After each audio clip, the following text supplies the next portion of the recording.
Okay, I think we can go ahead and get started. Again, this is recorded so people can see it later. All right, so good morning, everyone. Thanks for joining us. I think we got everyone, so let's get started. As you guys know, I am Alina Franco. I am the Certified Local Government Coordinator. And this is a webinar to update you guys for the upcoming grant cycle that starts in January. Again, we are recording this, so you can rewatch it again later, and I will upload it to our YouTube channel, and I will send out the link to this one and to the webinar back in February, where I go more into the grant forms and how to fill that out. This will be a pretty short webinar, but the goal is just to get you started on your planning and getting things lined up so you're ready to go in January. All right, again, we're keeping it short. We're just talking about CLG grant projects, updates to the cycle starting next year, and then we'll have time at the end, for any questions and discussion you guys have. Okay. So here is a list of all the eligible projects. You've seen these before, but we're going to go over them again just to refresh your memories and if there's any newcomers here. All right. So the first project that we recommend to CLGs is to complete a survey or to update an existing survey if it's been over 10 years old. Now, you can do a reconnaissance level survey or an intensive level survey. You can also do some archaeology surveys, but there are more requirements with that one. So just make sure you're talking to us before you apply for that one. Now, the difference between the two surveys is pretty simple. A reconnaissance level survey is more for assessing a large grouping of buildings, like a citywide inventory to tell you what's historic and what's not. So it looks over a large area and it will give you an initial evaluation for the buildings in that area. And then an intensive level survey is exactly what it says. It's an intensive assessment of a historic property. So it's not looking at a group of buildings, it's only focused on one property. And it will dive into the historical research, any associated individuals or events. And usually an intensive level survey will produce the documentation and the research needed to complete a National Register nomination. Which brings us to our next project, which is National Register nominations, where you nominate a property or properties to the National Register of Historic Places. Now, the National Register, it's just a federal list of honorific designation for properties that are deemed worthy of preservation. And the reason why we encourage nominations is because once a property is listed, then it opens the doors for financial incentives to fix up or maintain those properties, such as, using a CLG grant for rehab or taking advantage of the state and federal historic tax credits. Now, completing a nomination, this involves hiring a consultant to prepare the forms, the maps, photos, etc. And the consultant, it'll send a draft to our office where Corey Jensen will review it. And then there's a back and forth with edits to that draft until the consultant submits the final nomination. And then that gets reviewed by the State Review Board, and then it gets sent to the folks back in DC for their final approval. Now, there are 3 types of nominations you can do. You can submit an individual nomination for a single property. That property, it may have several buildings, but it'll all be a part of one nomination. And then there's a historic district, it's a defined geographic area of a grouping of buildings, that are linked by, it could be physical elements of the buildings. It could be how the area developed. So let's say the historic district of Centerville, their historic core just shows how that community developed over time.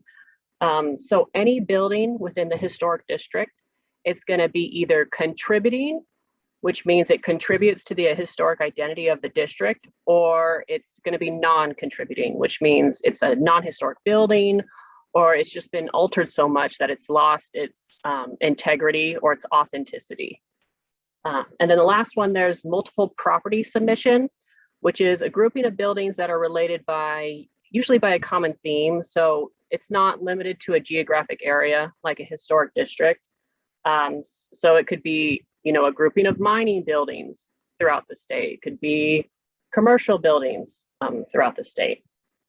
And then the next project is pre-development. These are feasibility studies, they're working drawings to prepare historic properties for, rehabilitation or stabilization. This project is available for any historic building that's eligible for the National Register. So it doesn't have to be listed in order to do this project. It just, has to be historic. So to give you, some examples, Murray CLG, they did a study to look at the masonry on the building to see, what the problems are and solutions. And then Hiram CLG, they did a project where they wanted to add a compatible addition to their elite hall. So there's many things you can do with that project. And then the next project, which is the most popular one that people choose to do, is development, which is rehabilitation work on National Register listed properties. Now, the building, it has to be listed before you can apply for CLG funds. In these projects, they require a preservation agreement from the owner that's in effect for 5 years and stuff. And so a question I get all the time is, can we paint the building? We just want to paint the building. Now, painting is not a project we can fund because it's called routine maintenance, and we're not allowed to fund those projects. However, if you're doing painting as a part of a larger project, let's say you're also fixing up the windows or the doors, re-roofing or something else, then yes, you can count painting as part of the project. But if it's on itself, just painting, then that's not going to fly. It's not going to go through. And then with these projects, we can't count any landscaping. So nothing with the landscape and stuff, but, foundation work counts. It's work on the actual building, and that's fine. Now, as you know, we usually have an architect on staff who works with you to develop, scopes of work for your projects, because they have to meet a certain standard. Right now, we don't have an architect, but we're looking to hire one in the new year. So in the meantime, as we don't have one, you'll be working with me on those scopes of work. So what does this mean for you guys? So if you want to do a rehab project this coming cycle, if it's a simple project like windows, roof replacement, et cetera, you can work those out with me. If you want to do a more complicated project, let's say you want to do a seismic upgrade, or if you want to address, building code issues, or like structural issues, that's outside of my wheelhouse. That's firmly in architect territory. So you are going to have to submit a feasibility study or a report, something that details what the problem is and propose solutions if you want to move forward with that project. Otherwise, you're going to have to choose a different project, all right, instead of doing rehab. And again, that's only for projects that want to do complicated rehab. If you're doing just simple projects, you can just work those out with me. And again, if we hire an architect before we get going next year, then obviously things will be different, but that's the Band-Aid that we're going to use in the meantime. Okay. Next project you can do is preservation planning. These are using grant funds to develop a local historic preservation plan for your community, which can be very useful and stuff because when you have a local historic preservation plan, you can use that to identify priorities and areas you want to focus your work on as a commission. And it's also very useful for when you have, new people coming on your commission, or if the city planning department, if you want to identify areas that, are important. It's a very good planning tool for you guys to use. You can also do, design guidelines, context reports. These are also good planning documents that can help you and your city. And then another project you can do is education and outreach. These are where you can fund training, you can fund workshops. These training that could be for city staff, your commission members, or members of the public and stuff. So for example, I think Salt Lake City a couple years ago, they held a workshop on window rehab. and stuff. And that was a pretty popular one. So things like that, if you want to do those kind of trainings. You can also count, lectures or workshops for Archaeology and Historic Preservation Month, which is always in May. You can also do things like walking tours or driving tours. Those are usually pretty popular.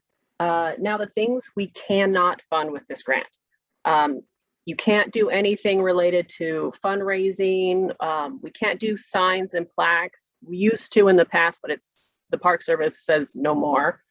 Also, if you want to do any projects that are museum related or archiving or digitizing, that won't work here, but we can get you in contact with arts and museums, and they can further guide you when it comes to those projects. And then the last project, if my screen will unfreeze. Okay, it's program administration. It's not really a project, but we do allow 15% for program admin. So if you have someone working on the grant who's getting paid, this is typically like a city or county staff person, and they're getting bids, they're managing your contractor, making sure the work is getting done, then you can count those hours as part of your local match. But again, it's limited to the 15%, but you can count those hours. All right, so that's it for CLG projects. And now let's get into the grant information and updates to this coming cycle in January. Now, the grant timeline, remains the same. CLGs, they have to be active before you can apply for a grant. And if you are a CLG that already has a grant, right now, you can't apply for the one in January. These are reimbursement matching grants, and I will email you the application in early January, and then it is due, the deadline is a month later in February. And of course, the grant cycle, it runs for 16 months, April 1st till the following August. And some of you have noticed that our grant contracts are coming out later. Usually we could get those to you in April or May, and they're coming out later because we can't give out contracts until we receive the money from the Park Service. So that's why there's that little bit of delay and stuff. And it will probably, again, happen this coming year and stuff. So just be aware of that. Okay, so updates to the program starting next year. We're trying something new. So first of all, we're starting a first come, first serve basis for accepting applications. So those of you who've had grants within the past couple of years, you've noticed that no one has been fully funded at that $10,000 amount. And that's because we've had more CLGs applying who are requesting higher amounts of funds, but our pot of money hasn't grown and stuff. So, since these grants are non-competitive, once we accept your application, we make sure every application is funded as much as possible. So again, we've had more people applying than we have money to support. So this coming year, we're going to be accepting fewer applications, again, based upon first come, first serve basis. So, but that means that all of those applications will be fully funded. Okay. That means that what that does mean is when that grant application window opens in January, I'm going to be accepting the applications until we reach our cap of available funds. And then I will stop taking applications. And which means that window may close in January. It's going to be, it'll be up to how many applications I receive before it closes. So what this means for you is that you need to turn in your application as soon as possible. Because you don't know when that window will shut down or when we've received the number of applications we are going to accept and stuff. So that's why we're having this webinar now, so you can start planning and talking to me to get things lined up so you could submit that. So it'll be a very easy process for you. Our next point, so CLG grant awards are limited to $10,000 maximum, but for this coming year, we are going to allow higher grant amounts for those who want to do nominations, specifically, historic districts or multiple property submissions, or if you want to do a reconnaissance level survey. So we've noticed that these projects are costing a bit higher, and we want to accommodate for that. as much as we can. And for those of you who want to know why we don't allow higher grant amounts for development projects, for rehab projects, it's because anything over $10,000 requires a preservation covenant to be attached to the property deed. Now, a covenant is a legal document that's executed between the state and the property owner.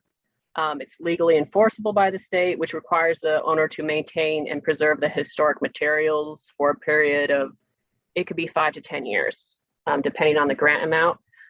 So the state doesn't want to do that, so we don't do it. So that's why they are limited to the $10,000 maximum. So the higher cost for nominations and surveys, they will be allowed on a case-by-case basis because you have to do planning on how many buildings you want to do beforehand. So just talk to me if you want to apply for that higher grant amount this coming cycle.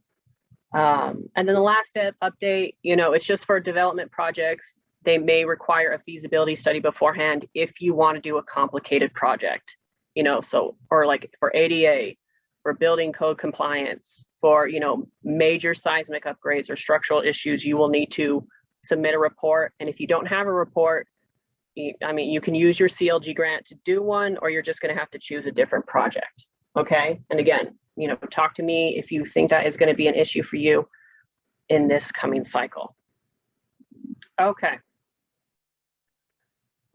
So that's all the updates that for this upcoming cycle. So again, not much has changed, but just a couple of things. So now we can do questions and stuff. So I think I can see the chat window. Let me see. Let's see how this works.